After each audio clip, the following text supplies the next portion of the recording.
Hello friends, आज की video में हम डिटेल में कवर करेंगे एक बहुत ही इम्पॉर्टेंट टॉपिक जिसका नाम है चार्टर एक्ट 1813, जिसे ब्रिटिश पार्लियामेंट ने पास किया था ईस्ट इंडिया कंपनी के चार्टर को अगले 20 सालों तक रिन्यू करने के लिए। हम लोग चार्टर एक्ट 1813 को 6 मेन पॉइंट्स में कवर करेंगे। First, monopoly of trade. Second, control of company. Third, administration. Fourth, central legislation. Fifth, provincial legislation and sixth, revenue. तो चलिए स्टार्ट करते हैं पहले पॉइंट से, जो है मोनोपोली ऑफ ट्रेड। तो जैसा कि हम लोगों ने पिछले वीडियोस में डिस्कस किया कि साल 1600 में क्वीन एलिजाबेथ ने इंडिया और दूसरी ईस्टर्न कंट्रीज़ के साथ ट्रेड करने की मोनोपोली सिर्फ ब्रिटिश ईस्ट इंडिया कंपनी को दी थी, यानी कोई और दूसरी ब्रिटिश कंपनी इन एरियाज़ में ट्रेड नहीं कर सकती थी। इस ट्रेड मोनोपोली को चार्टर एक्ट ऑफ 1813 ने सिर्फ कुछ ही एरियाज़ में सीमित कर दिया। अब ब्रिटिश ईस्ट इंडिया कंपनी की मोनोपोली सिर्फ टी ट्रेड और ट्रेड विद चाइना में रह गई। बेसिकली अब ब्रिटिश ईस्ट इंडिया कंपनी के अलावा दूसरे ब्रिटिश कंपनीज़ भी इंडिया में आके ट्रेड कर सकती थी, इन दोनों एरियाज़ को छोड़कर। अब यहाँ पर ये जानना बहुत ज़रूरी है कि ऐसा क्या हुआ कि 200 साल से चली इस मोनोपोली को चेंज किया गया। तो बेसिकली हुआ ये कि यूरोप में इंडस्ट्रियल रिवॉल्यूशन शुरू हो चुका था 1740 में, और क्योंकि इस इंडस्ट्रियल रिवॉल्यूशन की शुरुआत ब्रिटेन से ही हुई थी, तो 1812 आते आते ब्रिटेन वर्ल्ड का लीडिंग इंडस्ट्रियल नेशन बन चुका था। ब्रिटेन में हर जगह फैक्ट्रीज़ लगाई जा रही थी और ये फैक्ट्रीज़ अपना माल यूरोप के कोने कोने में सप्लाई कर रही थी। बट वहीं दूसरी तरफ नेपोलियन एक के बाद एक यूरोपियन कंट्रीज़ को एक्वायर करता जा रहा था और अब उसका टारगेट था ब्रिटेन। नेपोलियन ने ब्रिटेन को वीक करने के लिए, ब्रिटेन को इकोनॉमिक डैमेज पहुंचाने के लिए एक ऑर्डर पास किया, जिसे कॉन्टिनेंटल ब्लॉकेड या फिर कॉन्टिनेंटल सिस्टम भी कहा जाता है। ऑर्डर ये था कि कोई भी यूरोपियन कंट्री ब्रिटिशर्स के साथ ट्रेड नहीं करेगी, ना इंपोर्ट और ना एक्सपोर्ट। बेसिकली ब्रिटिशर्स के एक्सपेंसिव ट्रेड होते थे स्पेन और रशिया के साथ, और क्योंकि नेपोलियन ने उन्हें ऑलरेडी इन्वेड कर लिया था, तो ब्रिटिशर्स के साथ यूरोपियन ट्रेड बंद हो गया। नेपोलियन की इस पॉलिसी ने ब्रिटेन के मर्चेंट्स को हिला के रख दिया। अब उनके पास कोई भी रास्ता नहीं बचा था। बेसिकली यूरोप के साथ जो भी ट्रेड लिंक्स थे वो तो नेपोलियन की वजह से ख़त्म हो गए, और इंडिया और दूसरी ईस्टर्न कंट्रीज़ के साथ ट्रेड करने के रास्ते में तो पहले से ही पत्थर पड़े हुए थे। तो क्योंकि वहाँ तो पहले से ही ब्रिटिश ईस्ट इंडिया कंपनी को मोनोपोली दे रखी थी, तो ब्रिटिश मर्चेंट्स अपनी रिक्वेस्ट लेकर ब्रिटिश गवर्नमेंट के पास पहुँचे। ब्रिटिश गवर्नमेंट ने उन्हें गौर से देखा, उनकी बात सुनी और फाइनली उन पर तरस आ गया, और इस तरह ब्रिटिश गवर्नमेंट ने ब्रिटिश ईस्ट इंडिया कंपनी की मोनोपोली को चेंज किया। इससे ब्रिटिश मर्चेंट्स भी खुश हो गए।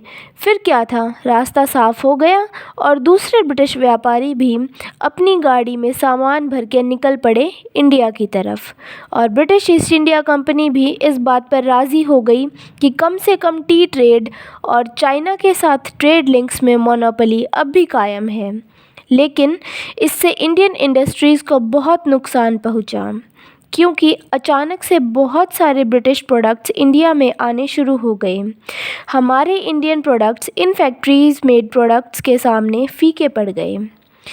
Indian products British finished goods के साथ compete नहीं कर पाए, और देखते ही देखते इंडियन इंडस्ट्रीज़ ख़त्म हो गई। तो मोनोपोली में क्या क्या चेंजेस हुए ये हमने डिस्कस कर लिया। अब बारी आती है कंट्रोल ऑफ कंपनी की।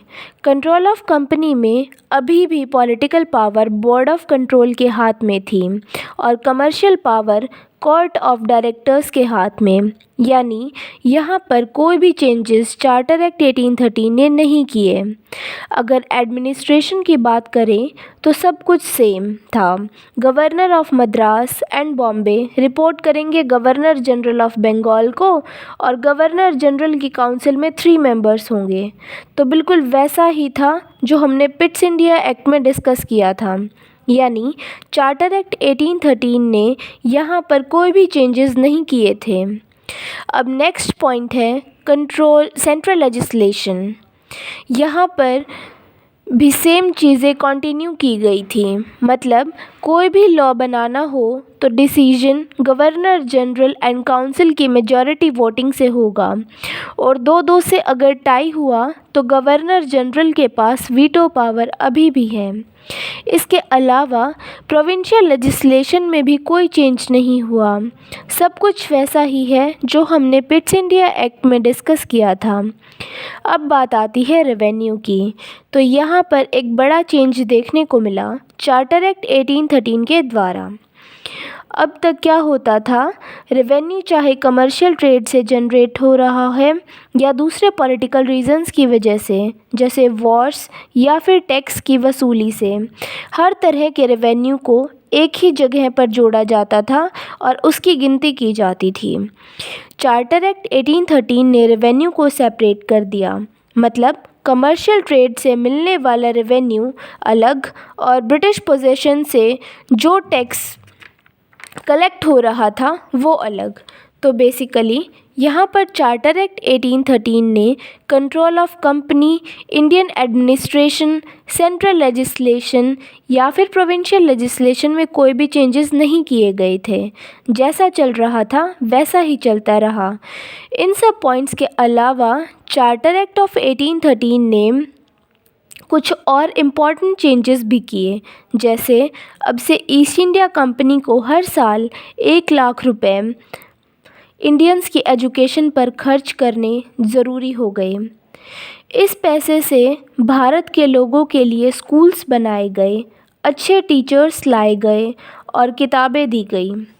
एक और बड़ा चेंज जो चार्टर एक्ट 1813 ने किया वो ये कि कोर्ट्स को ज़्यादा पावर्स दी गई। पहले सिर्फ इंडियंस को कॉन्विक्ट कर पाते थे, अब यूरोपियंस जो इंडिया में रहते हैं वो भी कोर्ट्स के दायरे में आ गए। और एक लास्ट पॉइंट, क्रिश्चियन मिशनरीज़ जो इंडिया में आके अपने धर्म का प्रचार करना चाहते थे उनको इस चार्टर एक्ट 1813 में अलाउ कर दिया गया। तो मैंने चार्टर एक्ट 1813 की पूरी डिटेल्स आप सभी लोगों के साथ शेयर कर दी हैं। तो आज के लिए बस इतना ही, मिलते हैं नेक्स्ट वीडियो में। तब तक के लिए if you like this video hit on the like button, share and subscribe to my channel creative plans. Thank you so much.